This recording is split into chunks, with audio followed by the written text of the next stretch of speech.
Hi, everyone. Good afternoon. And I'm very excited to be here today with everyone for this panel. Applied AI at scale, automation, autonomous mobility, and within Asia and the MENA shift. So that's going to be like very exciting. So, Joleen, I'm going to start with you with that question I have for everyone in the panel. Okay. So, when do you think about applied AI at scale in your domain? What does that look like in practice today? And what signals that the market is truly ready? Okay, sure. Hi everyone, I'm Joleen. It's my pleasure to be here. We are building our AI model, which is called Large Adaptive Model in education industry. So everything I talk about is education. So what we are building is not to give the answers or solutions to the students.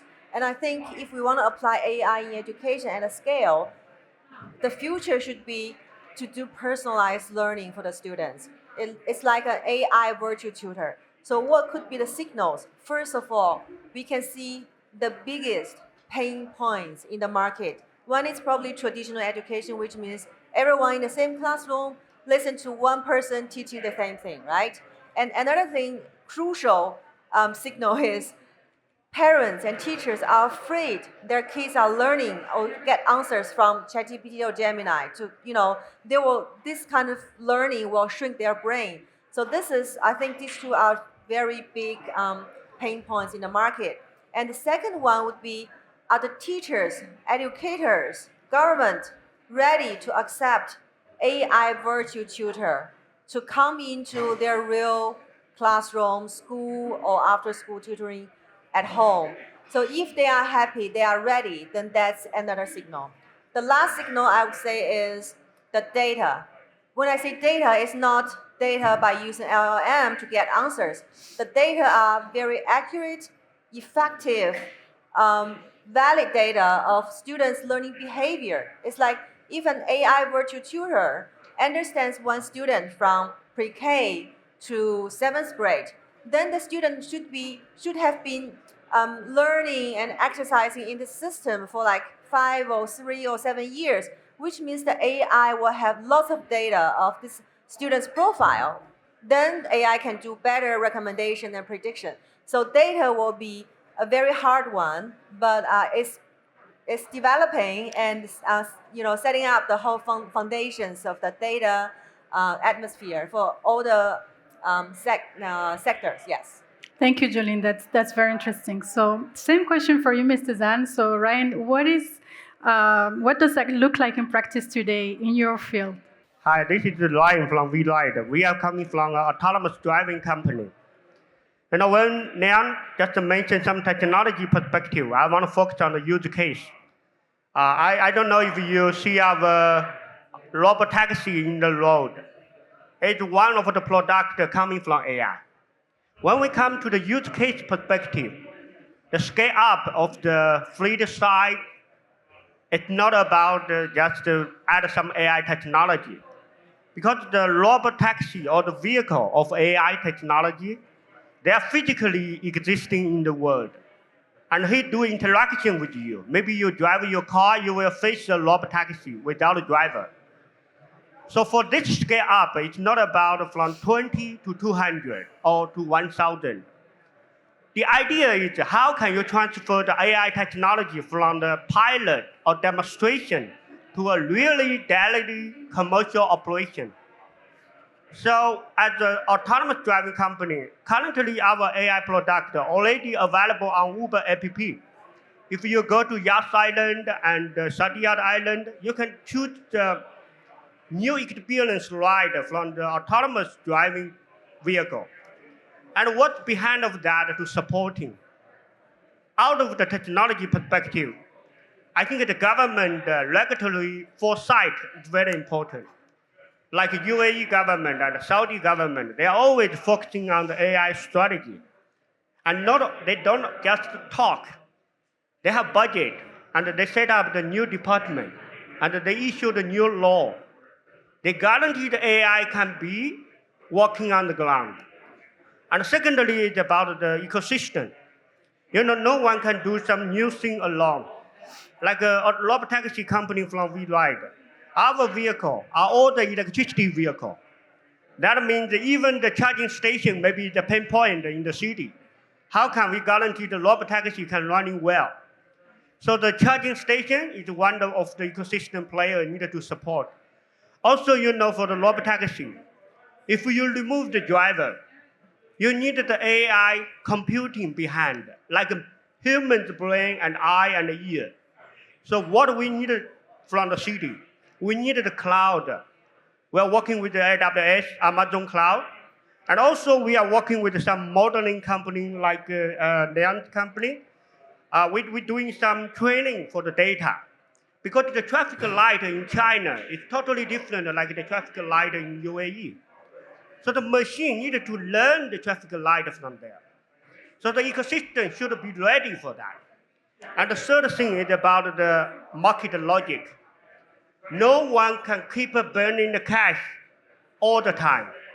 I can burn in the cash for deploy 200 cars in the city. But if I go into 1,000 robotaxi in Abu Dhabi, you need a real return for the cash. So fortunately, we launched the commercial operation with Uber. It's not for free. You need to pay for that. Then Uber and me get the money in return for that. Then we can continually to invest more vehicles to the city. So I think these things are supporting the AI coming to our normal life and to create the benefit for all the passengers and the people. Thank you. That's great. Mr. Kopylov, can you answer the same question? Certainly, Fatiha. Thank you so much for having me today, and it's a pleasure and an honor sitting next to some esteemed colleagues here. So just to give you an understanding, my name is Yaroslav and I come from Origins, and as my colleagues here, essentially automating mobility and automating learning, what we do at Origins is essentially create business operating systems that solve real problems, and those problems vary from fintech to digital avatars. But how does it look from scale point of view? What we're trying to do is essentially trying to resolve things, try to essentially decouple true scale from headcount. So essentially trying to reduce the operational overhead for companies, but at the same time improve the efficiency, improve the scalability of the business itself. And again, it's a problem that everybody faces. What we usually see is that if you think about scalability, when you need 10 times production, you need 10 times employees. So what we do is we build business operating system that essentially solves this business logic. From a fintech perspective, we're not just scaling basically reviewing of ID, but we are also sit as a regulatory agent or compliance agent that sits within exchanges that help us to essentially automate specific aspects of day-to-day that essentially reduces the prone error rate that you see if there is a human involved by introducing AI to essentially assist that individual with reviewing and processing documentation. And of course, we also have touch points with politicians where we run specific campaigns. And what we do, we basically, instead of just answering one-to-one questions, we can essentially answer 100,000 one-to questions at one time. In terms of scalability and scale, what we see is that for us, really in terms of what the bottleneck in terms of true scalability, it comes down to actually regulatory bodies catching up to the tech that we're actually providing to the market. And one example would be specifically, let's say in MiCA or in EU, for MiCA regulated exchanges, you would see that sorry, I lost my train of thought, but basically what you'll see is that you have, okay, I don't know, I'm processing so much information in my head, forgive me for that. But basically what you'll see is that you see issues with compliance or regulations lacking with the tech itself. So you need to have regulatory bodies to be comfortable with having AI take on the necessary process of, for an example, would be reviewing documentation as an example, right? And being comfortable and giving those, let's say, green flags and green lights to allow for us as a tech company to come in and truly take on true ownership of the entire operations within the business. But again, we're not being reactive, we're being proactive, therefore and essentially what we do is we try to build the tech before the compliance is actually ready. So when the compliance and regulations is ready, we're already there with the, with trial and tested errors that has been already flushed out and refined. And then it just makes it so much easier for scalability point of view to scale your business even further, much more effectively at lower cost. Sorry. Thank you. No, that's very thoughtful question and answer. And thank you so much. Coming back to learning, which I love. In the era of AI, we see a lot of noise. So you agree with me. So Joleen, with Squirrel AI, so you blend human facilitation with AI modeling. So what does the ideal human AI collaboration look like? Because we need to prepare the workforce for the AI economy, and it's going to be automation driven, basically. So what do you think? Sure. Lots of noise outside the whole world. So we need to understand the first thing is what AI in education is. So for Squirrel AI, what we have built is L5 autonomous driving. Ryan must understand level 4, level 5. So our system is already reached out to level 5, which is the highest level, which means there's no teacher teaching needed in traditional way. And all the teaching functions can be done by AI in our system already. So where are the teachers? Are they going to be replaced? No, definitely not. They still need to be there, but they are not teaching teachers anymore. So they should be kind of the manager, supervisor, and more important role is data analyst. So all the teachers in a Squirrel AI system, in Squirrel AI ecosystem, we call them data analysts. So how does it look like? So if there's a self-study center offline, and all the students sit in the same classroom, different grades, doesn't matter, they can be mixed together, and each of you will use a tablet or system or iPad to learn in our system.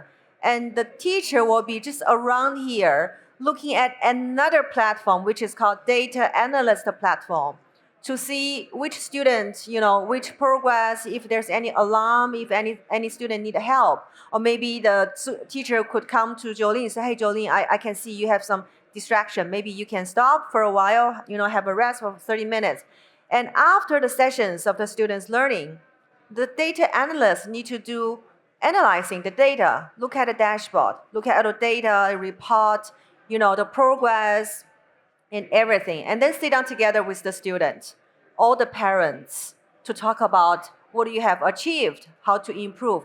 So, that's the role. I put in the real atmosphere so people understand how it looks like. So teachers still need to be there. But for the workforce, for the future teachers, for future educators, we need to do reskilling and upskilling, which means when the whole system, we university, we educate, we train teachers, we need to use a new way to train them. We should not let them to just teach the knowledge. It's so hard to get a superior, the best teachers everywhere in the whole world, not only in Middle East, in China, in US, it's the same situation everywhere. We need probably 20 years, or at least 10 years to educate a good teacher to be able to teach our kids, right? So let's use AI to teach, but human teachers can be analysts working together with AI. So that's actually what we are hoping to create a whole ecosystem in AI education. Perfect. Thank you so much. Very interesting. That's very interesting. I think it applies to similar case to us, is where we try to kind of build tech that complements without not replacing the actual, let's say, teacher or compliance officer, but give them the tools to actually improve the quality of the output they're actually giving. That's a very good one. Exactly. Yeah, actually, we should need more supervisors. We should need more data analysts in our system. It's not a decrease. It should be an increase of the labors. Yeah. Thank you so much. Mr. Zhan, coming to you, and the autonomous cars, autonomous vehicles. So we were talking before about the free driverless car in Abu Dhabi that has been just launched with Uber. So the GCC, the region, has been the major test bed for autonomous cars and autonomous mobility. So what makes the region particularly attractive for this type of technology? Okay. Yes. Why? Yes. The question is why GCC? Yes. I think why everyone is here. We're gathering in Abu Dhabi because Abu Dhabi is a very, very good place because people want to talk about the technology and capital is supporting. And coming to the autonomous driving, maybe you don't know, maybe you know, almost all the Chinese autonomous companies already came to Abu Dhabi. Yeah, it's like a very hot zone, you know. If someone is not show up here, you're out. So why GCC? I think there are three main reasons why people came to here. The first one, of course, is about the government. They have the visionary governance for the strategy. You know, UAE, even they have a strategy for 2071. That's a 100 years strategy for this country established. And Saudi, everyone knows, there's a vision 2030. So luckily, the autonomous also is part of the vision when the country made the strategy. From top to bottom, they put the rate, put the number of the autonomous car in their vision. Like Dubai, they say that by 2030, 25% of the public transport should go autonomous. Same in Riyadh, in Saudi. So these things from the government side, they have the ambition and they have the vision. They attract the people to be here. Yeah. And secondly, it's about the time. Why now? Why not later? Why just 2025 or 2026? You know, as a global autonomous leading company, we came to Abu Dhabi 4 years ago. So, you know, Middle East is a different environment compared to other cities. The temperature, the humidity, also the behavior. You know, the behavior driving here is sometimes crazy than in China. Yeah. You know that. So after 4 years testing and recording with zero accident, so the government had confidence to move forward. And now the government clearly create a path for us to go commercial. So that means the market logic is more reliable in Middle East than other places. And by the way, you know, the transportation fee here is higher than the other cities. So the profit, it also attracts the players to come to here. And the last reason, I think, is about the geopolitical and the capital. You know, last week, just 2 days ago, the Abu Dhabi Finance Week, what happened here. Yep. You know how much funding came to Abu Dhabi? This big boss, in their pocket, they have $6.6 trillion. They're gathering here to discuss where to invest and what to invest. And also for the geopolitical coming from the Middle East, it's the middle of the world. They can connect West and the East. Yeah. So it's a good bridge to set up or build some gap for the political issue. So that's why I think everyone come to GCC. The company come, also you come. So I think there's a bigger potential here. And we will keep continually to invest to the region. Okay, let's deep dive a little bit because I truly see the benefit of autonomous cars. Yeah. But trust is the major roadblocker in this. So what has you learned from your users about trust? And what factors must city get right to make sure that there is safe adoption and you get me into one of those cars? Okay, good question. Maybe I don't know how many people took the robotaxi in Abu Dhabi before. Wow, that's matter there. Okay, only one. That means the trust is not enough. Maybe, or maybe marketing or branding. But when we talk about trust, there is no shortcut.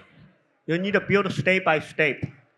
I think the most important of the trust is coming from the government. I think everyone here believes Abu Dhabi government. And all the permit and the license is we got from Abu Dhabi government stamped. That means it's very serious. It's not about just approval by the oral. It's a paper approval. And why government, they are confident to stamp the permit for you? Because of we did so many testing and collaboration with them. Maybe you cannot imagine. our permit was pending because of the police don't approve. Why? Because the policeman said, I drive my police car on the road, and you rob taxi autonomous car without a driver. He can recognize me. He will pull over when I give a sign or signal to him. This thing, you need a test, you need a technology, we need a modeling. You need a training. The car can recognize a school bus by himself. Otherwise, the civil defense, the police will let you to go. Because imagine that there is a fire happen. The fire trucks just follow the robotaxi. But the fire trucks need to go faster. He give the signal to the robotaxi, but there is no driver in the robotaxi. Can this car pull over automatically? Yes, our car can do that. That's why government stamped for the permit. So we did a huge work behind the permit. So that's the first reason. And the second reason for the trust, I think coming from mile by mile. Yeah. You know, if you took one time for our ride from Yas Island to Sadia Island and without a driver, I think you will trust our car. Yeah. And you will talk to your friend. Maybe you will take a photo and post in Instagram or tweet. Yeah. So we need to do that calculation. And fortunately, by now, we already have the mileage over 1 million kilometers in Abu Dhabi. So that's why all the people trust. And the third reason I think the trust comes from the city. Because the city infrastructure should be ready. Because all our cars are connected cars. These cars are not isolated as the island. They are communicated with all the cars. So ET should be ready. Do should be ready. So all these things, we're working with our partner. We have a committee in Abu Dhabi. And the government every month have a committee meeting, council meeting. And everyone just discuss and how to support each other. So these actions set up our trust. But I believe this trust is like a flywheel. Maybe didn't touch you yet. But we continually do our job. And government continually do their job. And the city stakeholder is also doing their job. I think sooner or later, you will take a robotaxi from us. You will enjoy the benefit from that AI technology. Yeah. I want to add one point. As an experienced passenger of Waymo, Waymo is the same product in US. So I'm definitely Waymo's user because if I'm in San Francisco, LA, as long as that region has Waymo, I definitely take Waymo, never take Uber. Because once you take Waymo, once you take the robotaxi, you understand the experience. There's no, bad smell, and it's safe and steady. And when you take Uber and the drivers have different driving styles, right? You don't feel comfortable. So it's constant and you feel comfortable.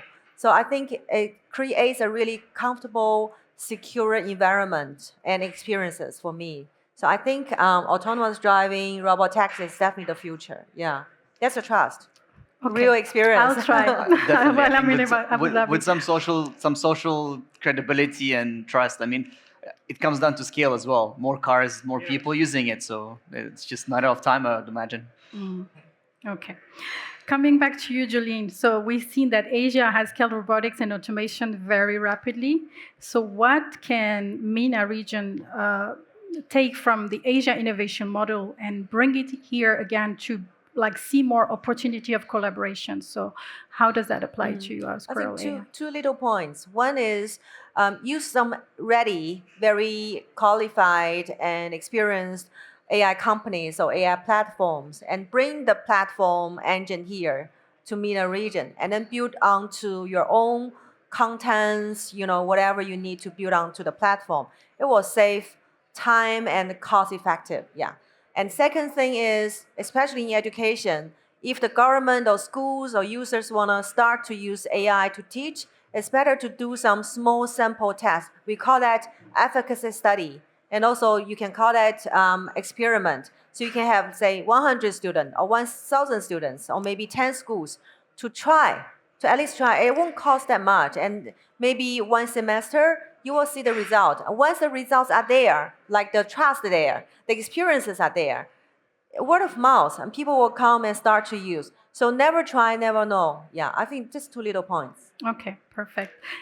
Coming back to you, Mr. Zhan. So you talked about the opportunities for from the region and how collaboration has been important with the government and other entities. What other opportunities do you see for your technology and your company here? Yet, we will need to look at this topic a global view. Yes, some is from the technology, some is from the governance. And from the global view, why more and more face are Chinese for AI? Because Asian country, they have the advantage for try or for pilot. And regarding the autonomous of AI, I see something are really doing good in the Asian. And it's also accepted and acknowledged by the Middle East or Arabic culture. The first thing is about the acceptance, or as you said, the trust.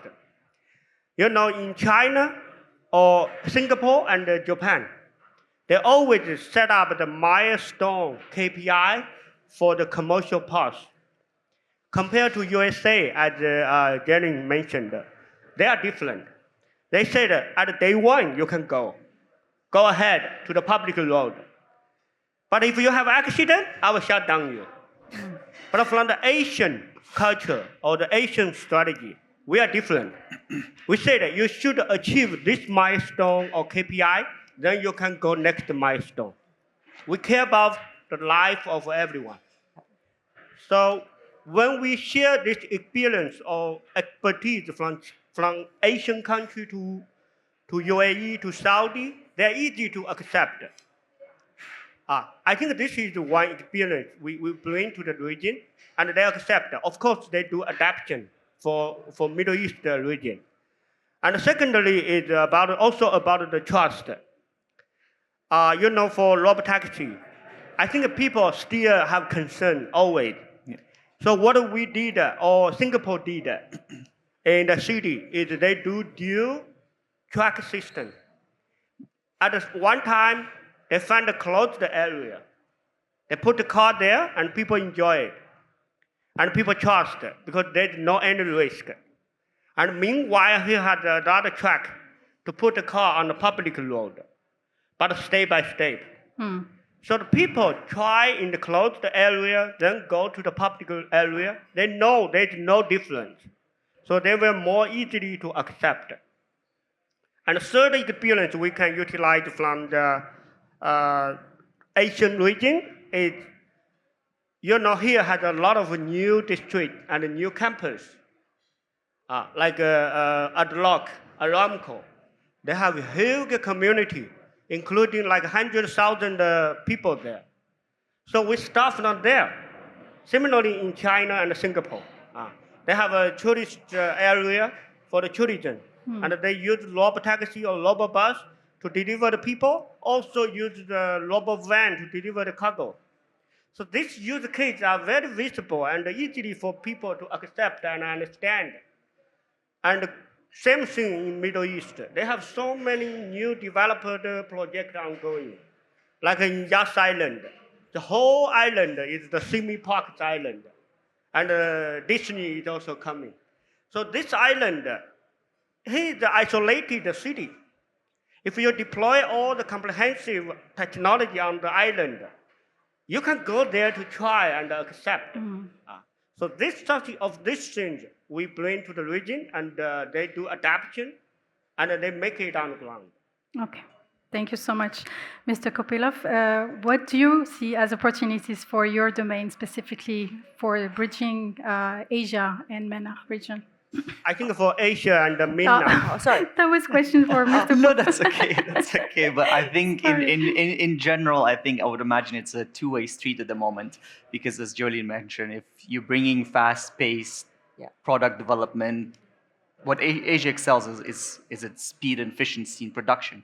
So, and I think what MENA in general, or I would say Abu Dhabi specifically, what they're doing at the moment is actually makes it very interesting. The fact that they are taking slightly different pathway in terms of execution, without directly conflicting or being in a race with Asia specifically, right? So what they're trying to do is essentially doing trial and test. So for example, what you need two components for, let's say, AI scalability at scale, you generally need energy and you need computing power, right? So with Abu Dhabi, what they've done so far, and that's what makes it very interesting for them, is that they already have done through trial and test of testing, let's say, energy perspective, testing their grid. And the way they've done it is by, not far from here, there's actually one of the largest Bitcoin mining infrastructure in the region at the moment. So they're not only mining crypto and earning money, but at the same time, they're actually testing the power grid, understanding how to cool those systems, right? And what makes it interesting, the fact that they're also, not only from understanding that, creating that foundational core, they're taking a step forward by actually creating their own data centers that essentially become their sovereign institutional grade infrastructure that helps them not only be on par with the global scale, but also provide like some sort of a masterclass for everybody to learn from, to take the right steps in the right direction without actually conflicting or having some sort of a competition, but having more of a synergetic partnership where they can grow together, where we all can grow together. And that's basically the opportunities where I see where collaborations comes in, where Abu Dhabi or let's say MENA can bring the energy and the computing power or the brain, and of course Asia can bring their software, their people, their talent, and of course their base of manufacturing and whatnot. Yeah. Okay, one last question. 1 minute each. Okay. When you look ahead at 2030, in your domain, respective domains, what do you think will reshape our lives in the way that we work, we live, and just like embrace AI and technology? Well, in education, it's very easy, like what I just mentioned. Educators need to be 100% work together with AI. Instead of just only use AI to generate, to give content, to guide the students, we should understand that AI can teach knowledge much better than us. So use AI to teach wisely and then to train and educate our kids, our students and learners in a mental way and physical way, interactive way. Yeah. Okay, thank you. Mr. Zhan, same question for you. 1 minute. Yeah, 1 minute. Okay. For the robotaxi, of course, we're changing the world, changing the life. In my point of view, it's from two perspectives. The first perspective is from the city level. Now always traffic, when coming to the winter, more and more traffic. And if we use robotaxi or autonomous driving car, the vehicle can be shared. So that means you can go to office with the autonomous car, but once you arrived in your office, you don't need to parking. You just send this car, join the network to get another rider service for other people. So it will improve the efficiency for the city. Okay. And also the robotaxi will change your life is about your human, your life. Firstly, maybe you don't know, the robotaxi already generated some new job. If we remove the driver from the vehicle, we need some monitoring guy sitting in the control center. In case if there is an emergency, he can take over the car. So there is a new job already generated in the region. We call it remote control manager. Maybe you never heard it before. And also the other job generated is for the save or rescue team. The robot, maybe you cannot 100% trust. They will stuck or they will have some issue for the AI. They need a human to go there to support to coordinate. So there's also a new job for AI coordinator. And also for the life, as Joleen mentioned, if you sit the taxi without a driver, the experience is totally different. You can control everything in the car. It's your private space without anyone to bother you. And if you sit with your friend, you can sit face to face. No need row by row. No need to see his back, but see his face. Okay. So all these things will be changed.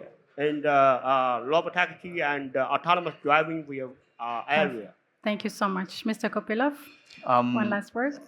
So I'll try to keep it very short, but basically what I see for 2030 is where we're moving towards is having autonomous organizations where you would have AI essentially be the CEO, the CFO, and basically the taking care of day-to-day operations of that specific organization by providing specific value within, let's say, our society. It's interesting because if you think about we write, right? So what they do is they provide the hardware, but you still need some sort of software that operates, let's say, for instance, insurance, that operates the interaction between customers, processing of payments. So you need some sort of an agent that would be interlinked with the cars to be able to understand and comprehend.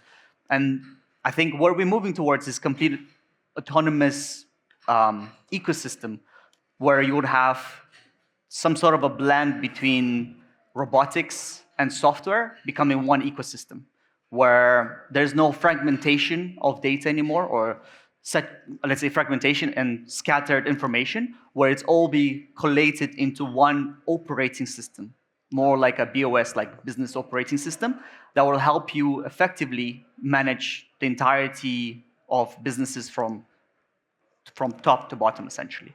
And that's basically where I see 2030 and how it essentially would change.